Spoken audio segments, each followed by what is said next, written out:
Problem number 5.5 है, page number 326 पे।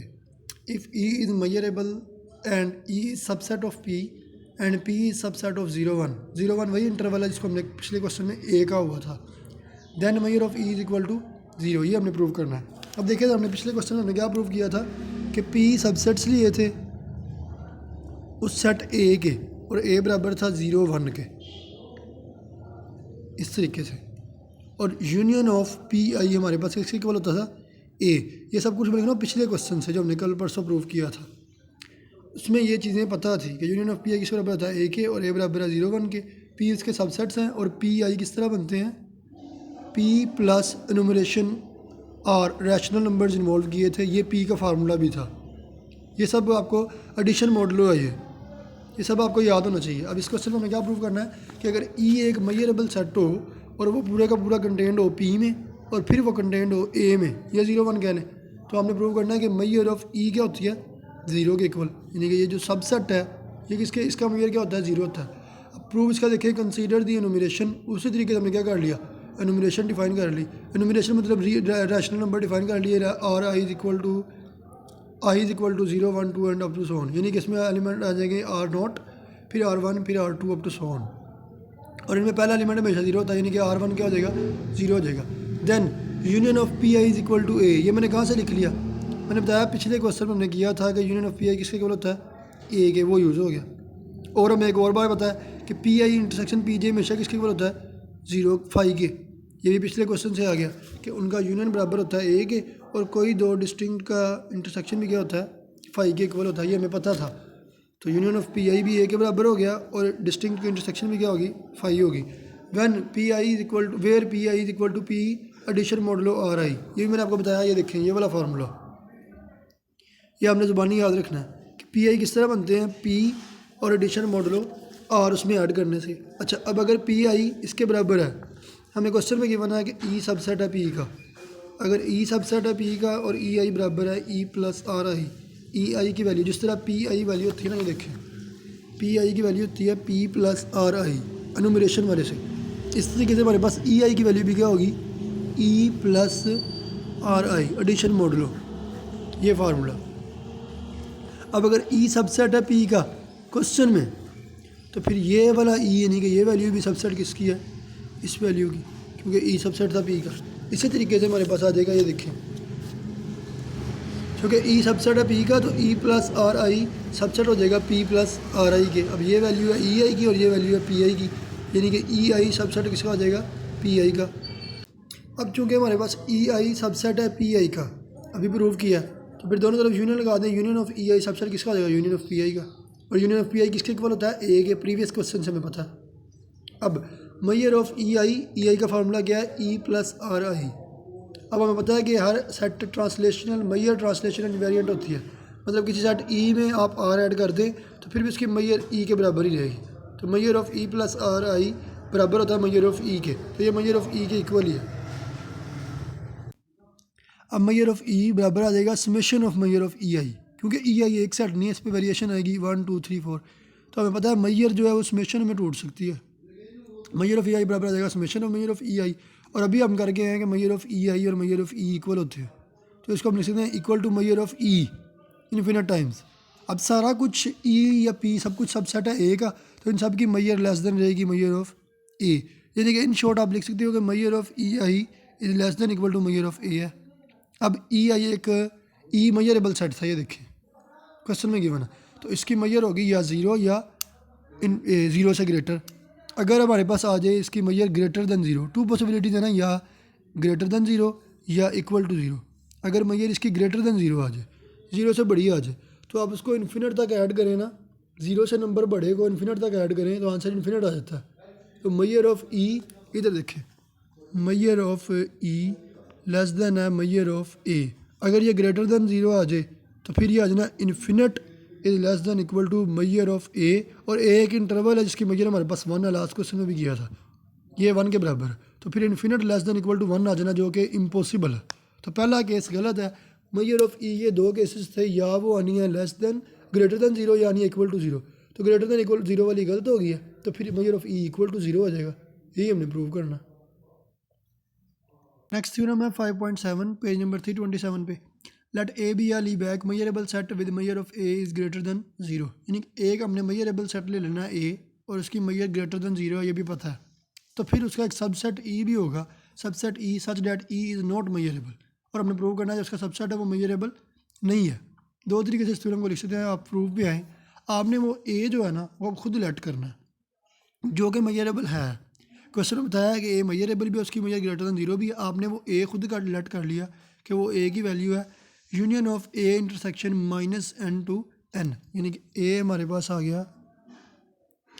ए के साथ आपने इंटरसेक्शन करनी है पहले माइनस एन से लेके एन इंटरवल की, क्लोज इंटरवल की, और फिर इस सब की इन्फिनिट तक यूनियन कर देनी है, I equal to 1 to infinite. इस तरीके वाला सेट हमारे पास क्या हो जाएगा, इसको हम ए सेट कह लेंगे। और ये हमें पता है कि ये मयरेबल भी है और ये इसकी मयर ग्रेटर दैन जीरो भी है, ये तो पहले ही पता है। अच्छा, अगर अब ये मयरेबल भी है greater than zero, so there is a positive integer so that measure of A intersection minus N to N is greater than equal to zero. अच्छा, ये अब वैल्यू है माइनस एन से एन, माइनस वन से one भी हो सकती है, माइनस टू से टू भी, यानी वेरिएशन आ गई ना एन की वैल्यू पे। अगर आप एन की जगह पे एन नॉट लिख दें, यानी कि हम कह रहे हैं इसके अंदर कोई ना कोई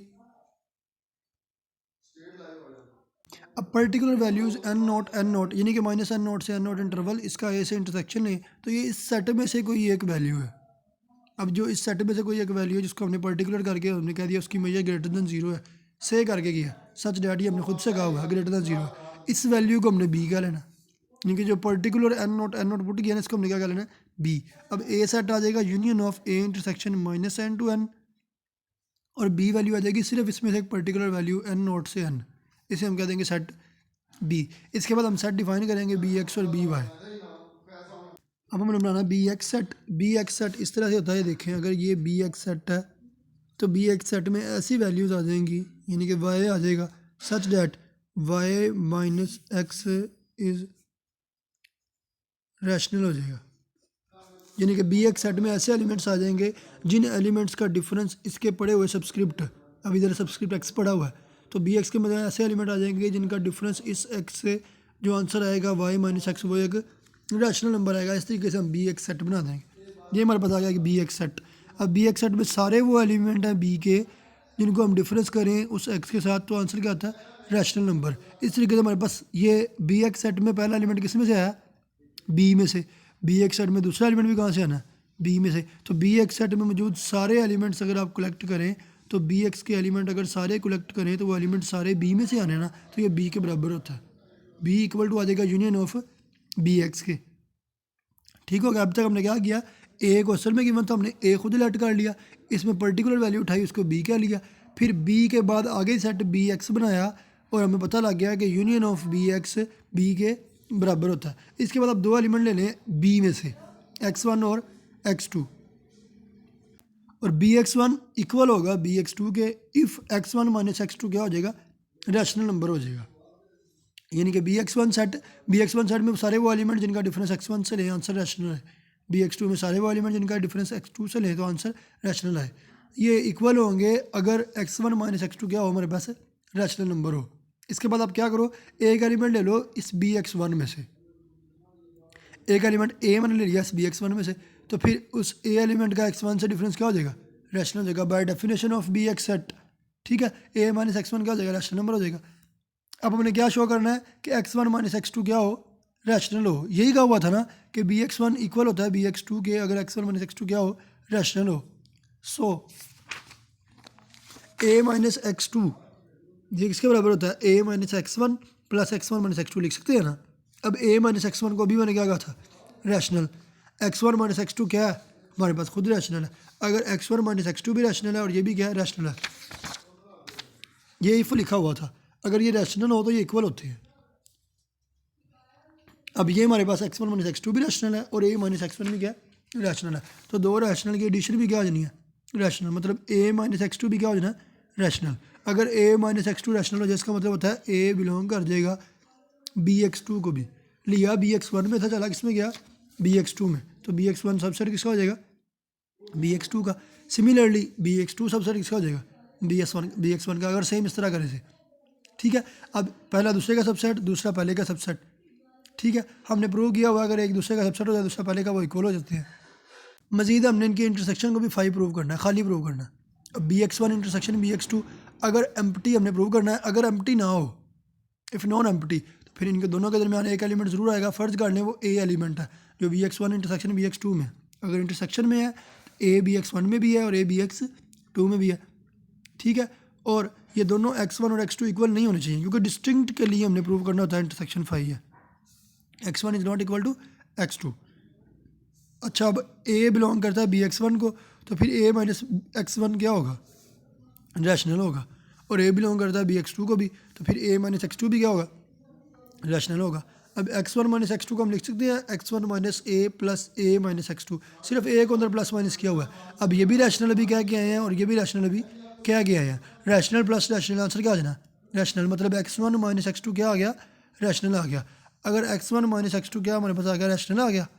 अभी पिछले पेज पे मैंने आपको समझाया भी था, यहाँ पे क्या लिखा हुआ था, अगर X1 माइनस X2 रैशनल हो तो BX1 और BX2 क्या होते हैं, इक्वल होते हैं। ये देखिए BX is equal to BX2 if X1 minus X2 is rational. अगर ये रैशनल प्रूव हो जाए तो वो दोनों इक्वल होते हैं, एग्जैक्टली इक्वल। अभी मैंने प्रूव किया कि X1 माइनस X2 क्या है, रैशनल है। अगर ये रैशनल है तो BX1 किसके बराबर आ जाएगा, BX2 के। और एक और बात कही हुई थी कि BX1 जब BX2 के इक्वल होता है फिर X1 भी X2 के बराबर होते हैं। फिर क्या होगा, X1 भी किसके बराबर होगा, X2 के। लेकिन हम तो आए थे डिस्टिंक्ट के लिए प्रूव करना है, ये देखिए मैंने लिखा हुआ है यहाँ पे, डिस्टिंक्ट के लिए प्रूव करना है। तो डिस्टिंक्ट होना चाहिए और X1 X2 के बराबर नहीं होना चाहिए। लेकिन हमारे पास हमारे इस वर्क ने क्या प्रूव कर दिया कि X1 X2 के इक्वल है, जो कि क्या आ गया हमारे पास, कंट्राडिक्शन। मतलब जो हम लेके चले थे कि ये नॉन एम्प्टी है वो गलत लेके चले थे, ये एम्प्टी है।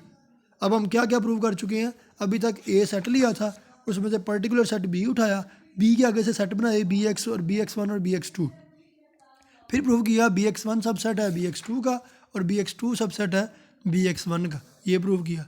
उसके बाद प्रूव कर लिया उनकी इंटरसेक्शन क्या होती है, फाई होती है। यहाँ तक हमने इंटरसेक्शन फाई कर ली, कंट्राडिक्शन आ गई, ठीक है। इसके बाद अब एक्सियम ऑफ चॉइस, यानी कि पिछले क्वेश्चन में हमने कहा था ना कि इक्विवेलेंस क्लास बनाएंगे, हर इक्विवेलेंस रिलेशन का एक ही एलिमेंट आएगा उस इक्विवेलेंस क्लास में। इस तरीके से भी आप प्रूव कर गए। वो होता है किस तरह इक्विवेलेंस क्लास होती है, सबसेट्स आपने लेने हैं, सबसेट्स, और जो बड़ा सेट होता है यानी कि सुपर सेट, वो बराबर होता है यूनियन ऑफ सबसेट्स के। तो इस तरीके से आपके पास देखिए BX अब सबसेट है B का, तो यूनियन ऑफ BX, ये सारा B सेट इसके इक्वल होगा, ठीक है। B इक्वल होगा यूनियन ऑफ BX के। किस तरीके से, अब आपको दोबारा याद करवा दो, जरा याद करें। यूनियन ऑफ PI किसके इक्वल होता था, A के, पिछले सवाल में P सबसेट है उसका, और उनका यूनियन लेते हुए किसके इक्वल होता था, A के। इस तरीके से इस सवाल में भी आपके पास B बराबर है यूनियन ऑफ BX के, एक्सियम ऑफ चॉइस को यूज़ करते हुए, containing exactly 1 point from each of the distinct sets BX। ये कैसे लिख लिया, एक्सियम ऑफ चॉइस की डेफिनेशन ये थी, जिस तरह मैंने आपको कहा था ना, वहाँ पे एक बना लिया इक्विवेलेंस क्लास, और वो हर इक्विवेलेंस रिलेशन का एक एलिमेंट कंटेन करेगी। यहाँ पर भी हमारे पास क्या होगा, ये इक्विवेलेंस क्लास फर्ज करें B बन रही है, जो हर BX का एक एक एलिमेंट अपने अंदर कंटेन करेगा। अब हमने क्या कर दिया, now we claim that E is not a measurable, is not measurable. अब यही हमने प्रूव करना था ना। क्वेश्चन शुरू में क्या किया था, ए हमारे पास एक मेजरेबल सेट है, आपने एक सेट E डिफाइन करना है, मतलब फाइंड करना है जो सबसेट हो ए का और इसकी और वो मेजरेबल ना हो। अब हम अपने क्वेश्चन के चीफ गोल की तरफ आते हैं कि हमने E एक सेट ले लिया और हमने प्रूव करना है कि ये मेजरेबल नहीं है, is not measurable. For this consider the enumeration. इसी तरीके से हम एनुमरेशन ले लेंगे। एनुमरेशन में क्या करते हैं, रैशनल नंबर्स लेट कर लेते हैं, rational I is equal to 0 1 2 से शुरू होता है, और इसमें हमेशा R0 हमेशा 0 के इक्वल होता है। इस तरीके से हम एनुमरेशन डिफाइन कर लेंगे, I is equal to 1 2 up to so on of rational numbers in -2 and 2 and 0। और जो हमने रैशनल लिए हुए हैं उनकी रेंज किधर से लेके -2 and 0 से लेके 2 and 0 तक। अब ज़रा गौर करें, जो हमने B बनाया था, ये बनाया था B, इसमें जो रेंज थी सेट की वो कहाँ से थी, -n0 से लेके n0 तक। रैशनल के लिए आपने याद रख लेना, रेंज कर देनी चेंज -2 and 0 से लेके 2 and 0 तक, ठीक है। ये हमारे पास आ गई रेंज इस रैशनल नंबर की न्यूमरेशन की। एंड पुट EI का फार्मूला क्या था, जिस तरह PI का फार्मूला बनाया था, EI बराबर होता है E एडिशन मोडलो RI या E प्लस RI, ये फार्मूला था EI का। Put EI is equal to E plus RI if R is not equal to J।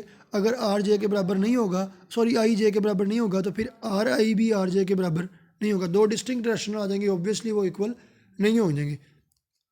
अब अगर हम एक एलिमेंट ले लें ई आई इंटरसेक्शन ई जे में से, अब अगर एक्स बिलोंग कर रहा है इंटरसेक्शन को, फिर एक्स आ जाएगा ई आई में भी और एक्स आ जाएगा ई जे में भी। ई आई में मौजूद एलिमेंट होता है ई प्लस आर आई के बराबर और ई जे में एलिमेंट होता है ई प्लस आर जे के इक्वल। इस तरीके से अगर एक्स ई आई में भी है और एक्स ई जे में भी है तो एक्स बराबर आ जाएगा, ये देखें, अगर एक्स बिलोंग करता है ई आई इंटरसेक्शन ई जे में तो एक्स बिलोंग करता है ई आई को भी और एक्स बिलोंग करता है ई जे को भी।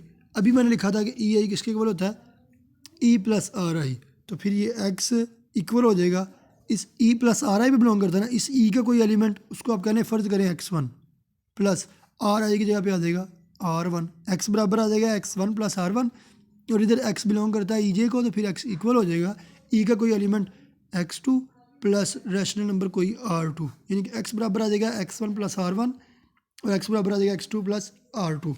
इस तरीके से लिखा हुआ है X is equal to X one plus R I is equal to x two plus R J, where आगे लिखा भी हुआ है कि X one X two element किसके हैं ई के, ये मैंने आपको बिलोंग करवा के दिखा दिया। इसका एलिमेंट आ जाएगा साथ एक रैशनल नंबर, फिर इसका एलिमेंट आ जाएगा साथ एक रैशनल नंबर। सिंस अब R I not equal to R J है और x one is not equal to x two है, hence x one and x two are different classes. अगर ये दोनों इक्वल नहीं है, मतलब ये एक्स वन इस एक्स टू के इक्वल नहीं है, ये आर आई या आर वन कोई भी कह लें इस आर टू के इक्वल नहीं है। अगर ये नहीं है तो ये बिल्कुल एक्स वन और एक्स टू एक क्लास में से नहीं है, ये डिस्टिंक्ट क्लासेस में से हैं। अगर ये इक्वल होता है फिर ये एक क्लास में से होते हैं ना, अब ये हमारे पास डिस्टिंक्ट क्लासेस में से हैं, और अगर ये डिस्टिंक्ट क्लासेस में है so x one minus x two is irrational number.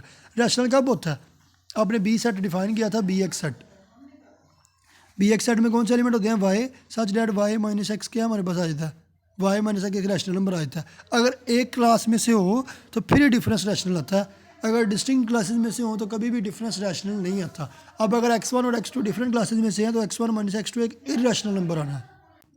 अब X one minus x two एक इर्रेशनल नंबर होना चाहिए क्योंकि एक्स वन और एक्स टू हमारे पास डिफरेंट क्लासेस हैं तो इर्रेशनल होना चाहिए, लेकिन हमारे पास यहाँ पर एक्स वन एक्स टू क्या बनेंगे, एक्स वन ये एक्स टू इधर आके माइनस, ये बराबर आ जाएगा आर जे माइनस आर आई, जो कि एक रैशनल होता है। दो रैशनल का डिफरेंस भी क्या होता है, रैशनल। आना रैशनल चाहिए था, आ क्या गया रैशनल, तो हमारे पास क्या आ गई, कंट्राडिक्शन आ गई। हमने एक एलिमेंट लिया हुआ था ई आई एनुमरेशन वाले ई आई सेट और एनुमरेशन वाले ई जे सेट के इंटरसेक्शन से, जो एलिमेंट हमने लिया था एक्स के दरमियान से वो कंट्राडिक्शन दे रहा है, मतलब इनके इंटरसेक्शन में कोई एलिमेंट है ही नहीं, तो फिर ई आई इंटरसेक्शन ई जे क्या प्रूव हो जाएगा, फाइव प्रूव हो जाएगा। डिस्टिंक्ट शो करना होता है इसलिए हमने ये बार बार शो कर रहे हैं। इधर भी हमने ये बी एक्स वन और बी एक्स टू के इंटरसेक्शन 5 शो की थी, हालांकि इसका सवाल में हमें नज़र आता है कोई बेसिकली कोई यूज़ नज़र नहीं आ रहा, लेकिन ये करना होता है क्वेश्चन फिर ही प्रूव होना।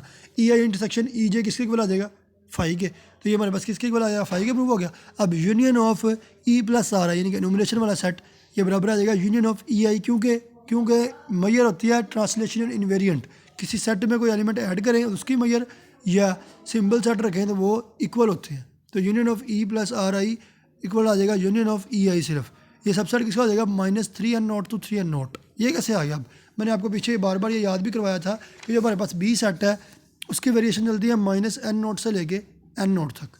अब देखिए ज़रा, अगर हम रियल लाइन ड्रा करें, फ़र्ज करें तो -n0 से n0 तक कौन सा सेट चलता है, हमारे पास बी सेट। इसके बाद जब हमने रैशनल नंबर एनुमरेशन शो की थी वो कहाँ से चलते थे, -2n0 से 2n0 तक, इसकी वेरिएशन थी -2n0 से 2n0 तक, इसकी वेरिएशन थी -n0 से लेके n0 तक। तो टोटल वेरिएशन कैसे आएगी, इस वेरिएशन और इस वेरिएशन को मर्ज कर दें, -2n0 और -n0 ऐड हो गया हो जाएगा -3n0 और 2n0 और n0 ऐड हो जाएगा 3n0, तो -3n0 से 3n0 तक हमारे पास वेरिएशन आ जाएगी इस सेट ई आई सेट की, एनुमरेशन वाले सेट की, because E is subset of -n0 to n0 and are I subset of -2n0 of 2n0। ये मैंने आपको बता दिया कि उन्होंने ये आगे रीज़न बता दिया कि ये किस तरह रेंज हमारे पास आती है।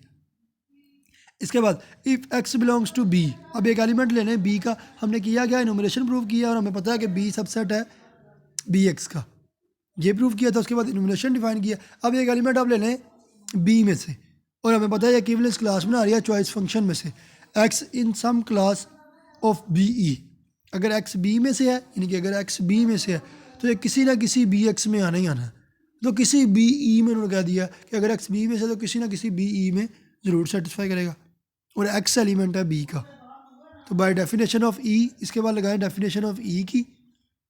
अगर वो किसी क्लास बी ई में है, अब बी एक्स सेट क्या था कि उसमें ऐसा एलिमेंट हो जो एक्स के साथ डिफरेंस नहीं है, तो आंसर क्या आ जाए, रैशनल आ जाए। अगर ये एलिमेंट एक्स जो है वो बी ई में है, तो फिर एक्स माइनस ई क्या होगा, रैशनल होगा उसी डेफिनेशन से। तो एक्स माइनस ई क्या हो जाएगा, रैशनल नंबर आर जे हो जाएगा। और इसकी रेंज क्या है, -2 n नोट से 2 n नोट, क्योंकि हमें पता है जो इन्यूमरेशन वाली रेंज है वो कितनी थी, -2 n नोट से लेके n नोट 2 n नोट तक। ठीक है, अगर अब x माइनस ई किसके बराबर है, आर जे के। देखे ना, x हमने एलिमेंट ले लिया उस किसी set B class B E में से। अब बी ई में फिर x माइनस ई क्या हो जाएगा, रैशनल नंबर आर जे आ जाएगा। अब यहाँ से आप अगर x की वैल्यू निकालें वो हो जाएगा ई प्लस आर जे। ठीक है, क्या हो जाएगी, ई प्लस आर जे। ये बिलोंग कर जाएगा, ई एलिमेंट किसका है, ई का, प्लस आर जे की जगह पे आर जे ही रहेगा। अब ई प्लस आर जे मैंने आपको बताया था ई सेट किस तरह डिफाइन करते हैं। ई सेट ये देखिए, ई सेट की डेफिनेशन ये है, ई आई बराबर होता है ई प्लस आर आई। तो ये भी ई प्लस आर जे किसको बिलोंग कर देगा, ई जे को। किसको बिलोंग कर देगा, एक्स किसको बिलोंग कर गया, ई जे को। एक्स बिलोंग कर गया ई जे को। एक्स एलिमेंट लिया किस में से था, बी में से। एक्स एलिमेंट लिया था बी में से, फिर किसी ना किसी बी ई में जरूर होगा, क्योंकि बी इक्वल होता है यूनियन ऑफ बी एक्स के। ठीक है, एक्स एलिमेंट लिया था बी में, फिर किसी ना किसी बी ई में ज़रूर होगा। अगर बी ई में होगा तो वर्क आप प्रोसीड करें तो किस में चला जाएगा, ई जे में। एलिमेंट लिया बी में से, चला किस में गया, ई जे में, यानी कि बी भी इक्वल आ जाएगा, सबसेट आ जाएगा यूनियन ऑफ ई जे का। ये वेरिएशन है ना, कभी E1 आएगा कभी E2 आएगा, इसलिए बी सबसेट आ जाएगा यूनियन ऑफ ई जे का। Hence B is subset of union of E J. Now if E is measurable, अब ई क्वेश्चन में क्या हुआ, क्या हमारे पास मयरेबल है, तो मयरेबल सेट्स में ई आई और मयर ऑफ ई क्या होते हैं, इक्वल, क्योंकि ट्रांसलेशन इनवेरिएट होता है मयर। तो ई में किस सेट को ऐड करें फिर भी मयर इक्वल रहती है। अब ई आई हमारे पास यही है ना, ये किस तरह इक्वल आ गया, देखिए ज़रा, ई आई बराबर होता है ई प्लस आर आई के। इस तरह मयर अप्लाई करें या इस तरह मयर अप्लाई करें, किसी सेट में मयर अप्लाई करें या उस सेट में कुछ नंबर ऐड करके मयर अप्लाई करें, तो उनकी मयर हमेशा क्या होती है, इक्वल होती है। इसलिए मयर ऑफ ई बराबर होता है मयर ऑफ ई आई के, ये इक्वल हो जाए। अब बी सबसेट है union of, B is subset of union of E J, अभी मैंने कहा हुआ है। तो फिर measure of B less than equal to रहेगा measure of union of E I. ऐसे ही होगा ना, इधर मयर अप्लाई करें इधर मयर अप्लाई कर दें, इसकी मयर बी की लेस होगी Mayur of union of E आई के, और ये बराबर होता है मयर यूनियन पे हो तो समेशन बना देते हैं, measure of E I, summation बन जाएगा मयर ऑफ ई आई। और B less than equal to zero, हमेशा जीरो से लेस होगी। अब हमारे पास ई के मयर क्या होगी, ई इंटरवल की रेंज क्या थी, -3 n नोट से 3 n नोट तक। याद है ना, इनूमरेशन की रेंज कितनी थी, -3 n नोट से 3 n नोट तक, यानी कि 0 is less than measure of B is less than measure of union of E. Union टूट जाएगी समेशन पे, और इसकी रेंज थी -3 n नोट से 3 n नोट, और इसकी लेंथ फिर कितनी हो जाएगी, इंटरवल की लेंथ 6 n नोट, क्योंकि 3 n नोट में आप -3 n नोट माइनस करोगे आंसर आ जाएगा 6 n नोट। तो अब मयर ऑफ ई, अगर मयर ऑफ ई जीरो के इक्वल आ जाए तो फिर मयर ऑफ बी भी क्या हो जाएगा, जीरो के equal, which is not possible. अच्छा, अब ये किस तरह लिख रहे हैं, measure of B greater than zero किस तरह से है, कि हमने क्वेश्चन के शुरू में कहा हुआ था ए सेट हमने खुद से लिया था, और पर्टिकुलर एन नोट ये देखिए लिखा हुआ है कि इसकी मयर क्या होगी, हमेशा ग्रेटर दैन जीरो होगी। बी सेट की मयर हमेशा क्या होगी, ग्रेटर दैन जीरो होगी। तो उस चीज़ को मैंने यूज़ करके सिर्फ लिखा हुआ है ये कि मयर ऑफ बी क्या होगी, ग्रेटर दैन जीरो होगी। अब ई हमारे पास मयरेबल सेट है, तो इसके ऊपर दो कंडीशन होगी, या मयर ऑफ ई किसके इक्वल होगा, जीरो के इक्वल होगा, या measure of E greater than zero होगा। यही होता है ना मयरेबल सेट्स में, या इक्वल टू जीरो या ग्रेटर दैन जीरो। अगर अब इक्वल टू जीरो आ जाए, मयर ऑफ ई क्या आ जाए, equal to zero, equal to zero, तो समेशन का आंसर भी क्या आ जाएगा, 0 0 0 ऐड करके भी आंसर क्या आ जाएगा, 0 is greater than equal to measure of B is less than greater than equal to 0। अगर दोनों साइड्स पे 0 हो तो मयर ऑफ बी क्या हो जानी है, इक्वल टू 0 हो जानी है, जो कि क्वेश्चन के हिसाब से कंट्राडिक्शन है। क्वेश्चन तो कहता था कि measure of B greater than 0 होनी चाहिए, तो 0 पुट करने से क्या आ गई, कंट्राडिक्शन आ गई। दूसरा केस चेक कर लेते हैं, अगर measure of E greater than 0 आ जाए, एक 0 वाले केस पे गलत हो गया। अब ये अगर ग्रेटर दैन 0 आ जाए, ग्रेटर दैन 0 को आप इन्फिनिट तक ऐड करो, इसका आंसर हो जाना इन्फिनिटी। ऐसे ही है ना, infinite is less than equal to 6 n note. क्या कभी इन्फिनिट किसी नंबर से छोटा हो सकता है, नहीं हो सकता। तो ये भी क्या आ गया, कंट्राडिक्शन आ गया, यानी कि 0 के केस में भी कंट्राडिक्शन आ गई और ग्रेटर दैन 0 के केस में भी कंट्राडिक्शन आ गई। ये मयरेबल होते ही दो केसेस में है, अगर 0 के इक्वल हो और अगर 0 से बड़ा हो। अगर दोनों गलत हो गए हैं तो फिर हमारे पास ई जो सेटअप हो गया नॉन मेजरेबल प्रूव हो गया।